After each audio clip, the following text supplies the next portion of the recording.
Hi Catters, it's me. I'm inside my studio and this video is specially made for you to show you how I work.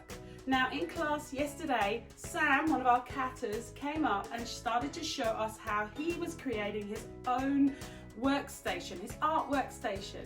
It's really important you do that. But this video is showing you how I work as a children's book illustrator and the space I've made in my home so I can get creative. And if you love being creative, I think it's really important that you find a space in your home, whether it's a small desk, a corner, somewhere to store everything, where you can have all your yummy art materials. I mean, I love them, they're yummy. Let's take you on this video. I'm actually holding the camera by hand, so it might be a bit jiggly, but it's the best way for me to film it. I actually don't work in a massive space. I have a zone in a house. I have had big studios. I have been in studios with other people, but this is how I work. So I've actually created what's called, I've put a shelving unit here, which just basically divides my space up. And I have a few things, just display things, books, all my yummies in that shelf there. I have another shelf against the wall.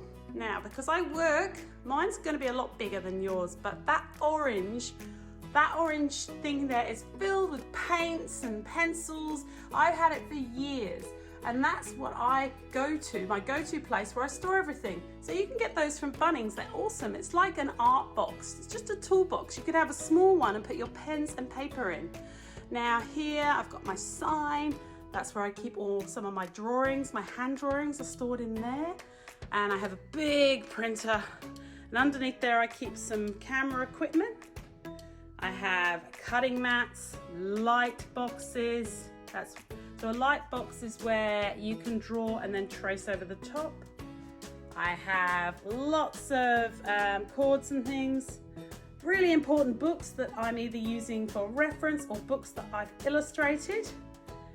Oh, you have everything. You store bits and pieces all through your shelves. There's business bits, there's pens, there's things in drawers. This is a good storage container. Here, look. You can put all your little pens and things. They're available from Kmart. They're awesome.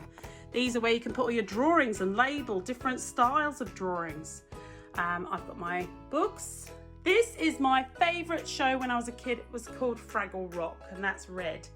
So you can see all the way down there, I have envelopes, bits and pieces, camera equipment, and go back to here, we have books.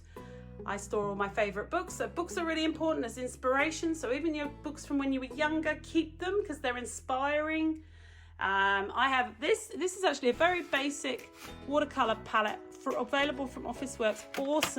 Awesome colors.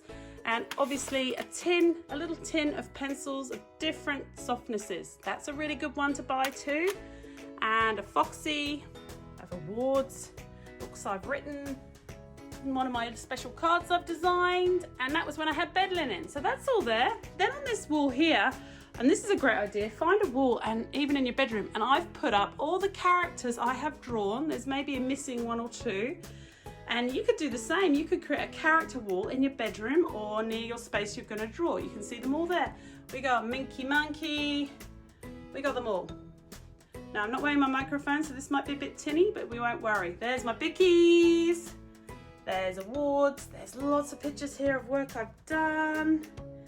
And my list. I make lists of things I have to do. And this is the hub of it all. I have a special stool. I have a really cool desk. And this is where I do a lot of work. I do stuff on computer. I use a program called Photoshop. I make a lot of my drawings now.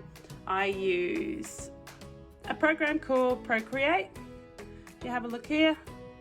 And I do all my drawings on there, sometimes by hand.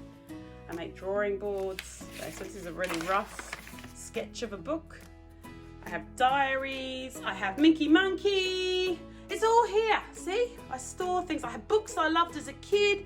I have everything. I have things that inspire me, pictures that inspire me, drawings that kids have done for me, drawings I've done, other drawings I've done, you know, and a bag, there you go. And that's a scanner, and that's where I store everything else. And there's even a bin and a drink bottle. So I hope you enjoyed my quick tour of my studio, but these are the take-homes for you. Find a little space, You can get some storage things from Kmart. Put your pens, your texters, and really look after them. You could even buy, and I'll go through that another time, a storage container like a toolbox from Bunnings, and you can put, they've got compartments in there, and you can put all your pens and paper, pens, paintbrushes, all that stuff in there. If you have a wall in your bedroom that you're allowed to put things up with blue tack or whatever your parents allow you to, or a pin board, a notice board, put them up. Put all your characters up on the wall, any artwork you do, because I find it helps me and it inspires me. And surround yourself in your drawing space with things you love. I'll go through and I will create a PDF that I'll put up for your parents, which can list some really great resources that you need, not this week, but you need, and you can, to create your fabulous art space. And I would say find a nice desk to sit on and a nice comfy chair. Anyway, I hope you enjoyed this video behind the scenes of where I work and make my videos to work with you.